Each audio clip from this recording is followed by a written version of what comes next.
我们开车走颠簸烂路的时候，发现底盘下面有咯噔这样的异响声时，有一个地方一定要记得检查，不然越来越严重之后跑高速一不小心就有可能车毁人亡。接下来我就把它拆下来，等一下你们就知道了。你看这个就是下摆臂，然后这一个是下摆臂桥头。下摆臂的主要作用是起到支撑车身，还有减震器这些，并且对汽车行驶中产生的震动起到一定的缓冲作用。接下来我就把这个下桥的螺丝拆掉。然后从羊角里面取出来，现在羊角和下桥的这里分开来了。然后把轮胎装好，再把车子放下来，看轮胎会有什么变化。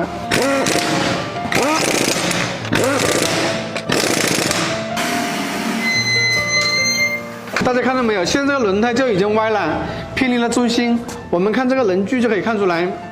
我们想象一下，如果在高速行驶中突然轮胎这样子，是不是很危险？看到这里，相信大家都很迷惑，我这样做的目的是什么？然后又想表达什么？所以接下来我就把下摆臂拆出来，等一下看完就知道了。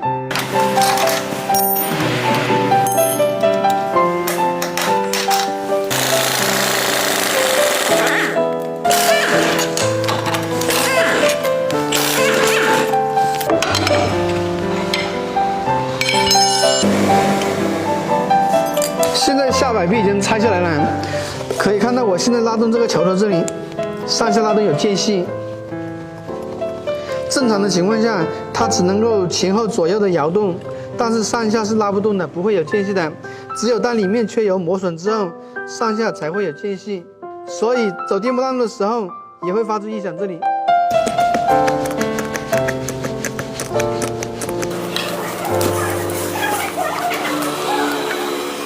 现在把里面清洗干净，给大家看一下。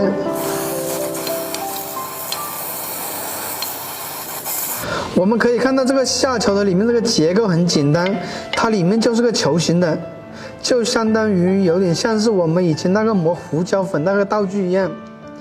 虽然现在不能够拔出来，但是它磨损越来越严重之后，就有可能脱离出来。